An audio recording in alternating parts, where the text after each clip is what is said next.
Assalamualaikum warahmatullahi wabarakatuh. Perkenalkan, nama saya Anissa Usoliha dari kelas 5A, Fakultas Psikologi UIN Syarif Hidayatullah Jakarta. Di sini saya akan memaparkan materi tentang The Counselor, Person and Personal.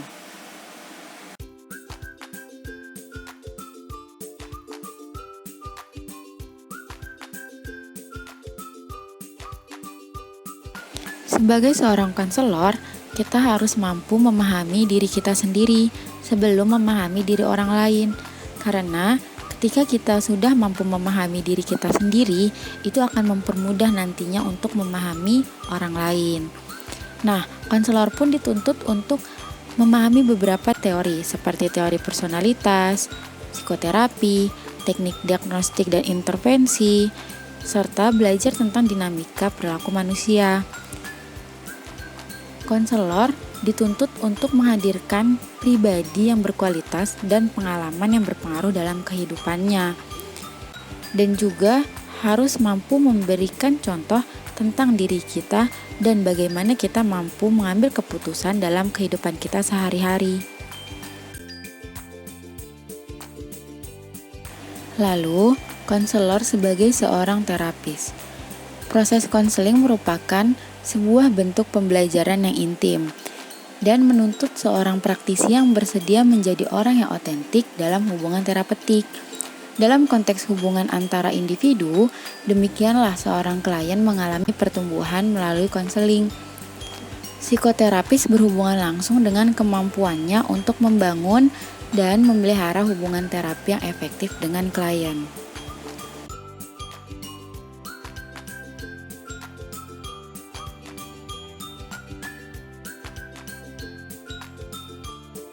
Untuk membangun sebuah hubungan terapi yang efektif dengan klien, konselor memiliki beberapa karakteristik pribadi yang efektif. Pertama yaitu memiliki identitas. Konselor tahu siapa mereka, kemampuan apa yang mereka miliki, apa yang mereka inginkan dalam hidup, dan apa yang penting dalam kehidupan mereka. Yang kedua yaitu menghormati dan menghargai diri mereka sendiri. Mereka dapat memberi dan menerima bantuan, serta cinta dari harga diri dan kekuatan mereka sendiri. Mereka merasa cukup dengan orang lain dan membiarkan orang lain merasa kuat dengan mereka. Yang ketiga yaitu terbuka untuk berubah. Konselor menunjukkan kemauan dan keberanian untuk meninggalkan yang diketahui jika mereka tidak puas dengan apa adanya.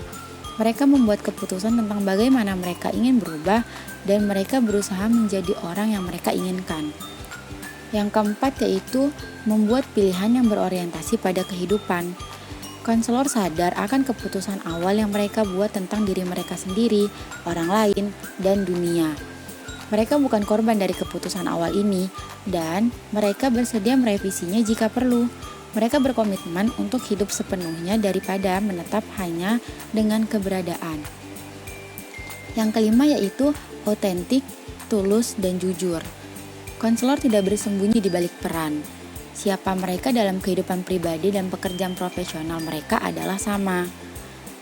Yang keenam yaitu memiliki selera humor. Konselor mampu menempatkan peristiwa kehidupan dalam perspektif. Mereka tidak lupa bagaimana caranya tertawa, terutama pada kelemahan dan kontradiksi mereka sendiri. Yang ketujuh yaitu membuat kesalahan dan bersedia mengakuinya. Maksudnya yaitu konselor tidak meremehkan kesalahan mereka, namun mereka tidak memilih untuk terus memikirkan penderitaan. Yang kedelapan yaitu umumnya hidup di masa sekarang. Maksudnya yaitu seorang konselor tidak terpaku pada masa lalu dan juga tidak terpaku pada masa depan. Mereka dapat mengalami dan hadir dengan orang lain di masa sekarang. Yang kesembilan yaitu menghargai pengaruh budaya. Konselor sadar akan pengaruh budaya mereka sendiri dan mereka menghormati keragaman nilai yang dianut oleh budaya lain. Mereka peka terhadap perbedaan unik yang muncul dari kelas sosial, ras, orientasi seksual, dan jenis kelamin. Yang ke-10 yaitu memiliki minat yang tulus terhadap kesejahteraan orang lain. Perhatian ini didasarkan pada rasa hormat, perhatian, kepercayaan, dan penghargaan nyata terhadap orang lain. Yang ke-11 yaitu memiliki keterampilan interpersonal yang efektif. Konselor mampu memasuki dunia orang lain tanpa tersesat di dunia ini. Dan mereka berusaha untuk menciptakan hubungan kolaboratif dengan orang lain. Mereka siap menghibur perspektif orang lain dan dapat bekerja sama menuju tujuan yang disepakati bersama. Kemudian selanjutnya yaitu menjadi sangat terlibat dalam pekerjaan mereka dan memperoleh makna darinya. Konselor dapat menerima upah yang mengalir dari pekerjaan mereka, namun mereka bukanlah budak dari pekerjaan mereka, sehingga konselor tidak terpaku dengan upah yang diberikan. Yang selanjutnya yaitu sangat bersemangat. Konselor memiliki keberanian untuk mengejar impian dan hasrat mereka, dan mereka memancarkan energi yang dapat menularkan kepada sang klien. Dan yang terakhir yaitu mampu mempertahankan batasan yang sehat.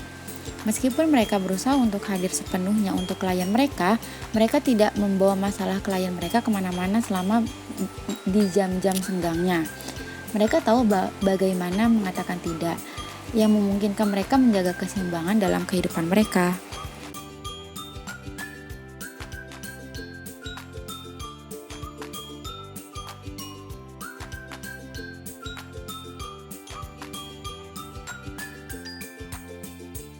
Terapi pribadi konselor. Orlinsky dan rekannya menunjukkan bahwa terapi pribadi berkontribusi pada pekerjaan profesional terapis mengikuti 3 cara berikut.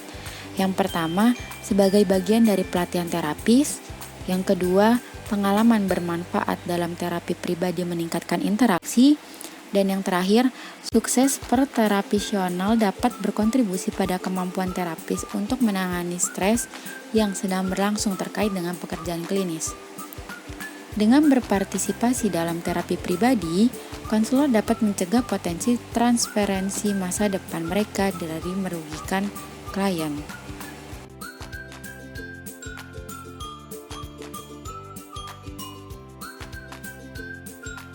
Lalu selanjutnya yaitu peran nilai.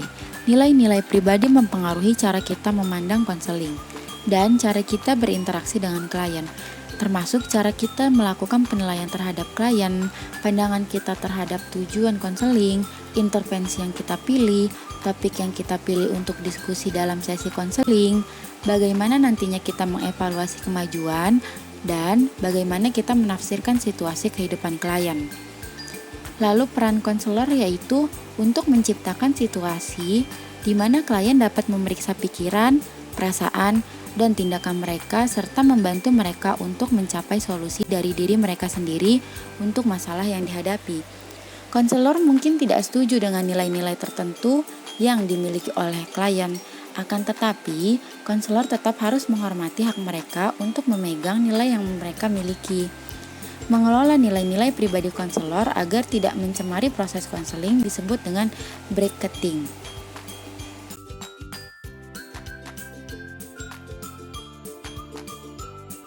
Lalu selanjutnya yaitu memperoleh kompetensi dalam konseling multikultural.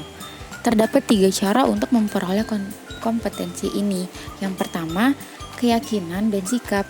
Maksudnya di sini yaitu memastikan bahwa bias nilai atau masalah pribadi mereka tidak akan mengganggu kemampuan mereka untuk bekerja dengan klien, yang secara budaya pasti akan sangat terlihat berbeda dari mereka.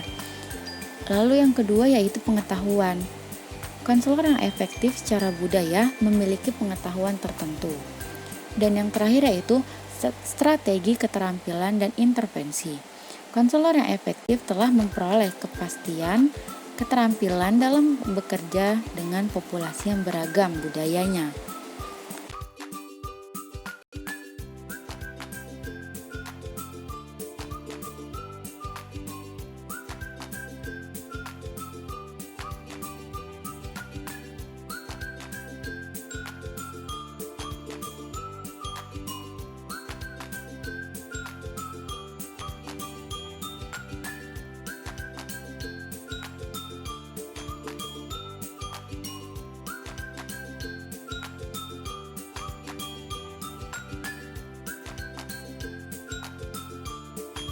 Lalu, memasukkan budaya dalam praktek konseling. Menggabungkan budaya ke dalam proses terapeutik atau proses konseling tidak terbatas pada bekerja dengan klien dari latar belakang etnis atau budaya tertentu. Sangat penting bahwa konselor memperhitungkan pandangan dunia dan latar belakang setiap klien. Apabila gagal dalam melakukan hal ini secara serius, akan membatasi dampak potensial dari upaya terapeutik atau upaya konseling.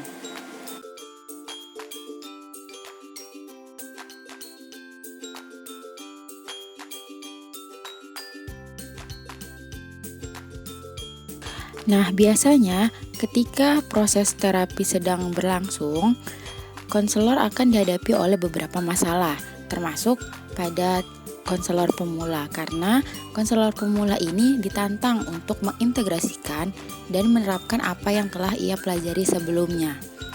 Dalam melakukan hal tersebut, bukan tidak mungkin akan mengalami kesulitan atau menghadapi masalah-masalah. Nah, berikut ada beberapa masalah yang akan dihadapi oleh konselor pemula. Yang pertama, berurusan dengan kecemasan. Yang kedua, menjadi diri sendiri dan keterbukaan diri. Yang ketiga, menghindari perfeksionisme. Yang keempat, jujur dengan keterbatasan. Yang kelima, memahami keheningan. Yang keenam, menangani permintaan dari klien. Yang ketujuh, berurusan dengan klien yang kurang komitmen. Yang kedelapan, mentolerir ambiguitas. Yang kesembilan, menyadari counter transference konselor. Yang kesepuluh, mengembangkan rasa humor. Yang kesebelas, berbagi tanggung jawab dengan klien. Yang ke-12, menolak memberikan nasihat. Yang ke-13, mendefinisikan peran konselor sebagai seorang konselor. Yang ke-14, belajar menggunakan teknik dengan tepat. Yang ke-15, mengembangkan gaya konseling sendiri. Dan yang terakhir, menjaga vitalitas Anda sebagai pribadi dan profesional. Nah, itulah beberapa masalah-masalah yang akan dihadapi oleh seorang konselor pemula. Sekian pemaparan materi dari saya, kurang lebihnya mohon maaf. Wassalamualaikum warahmatullahi wabarakatuh.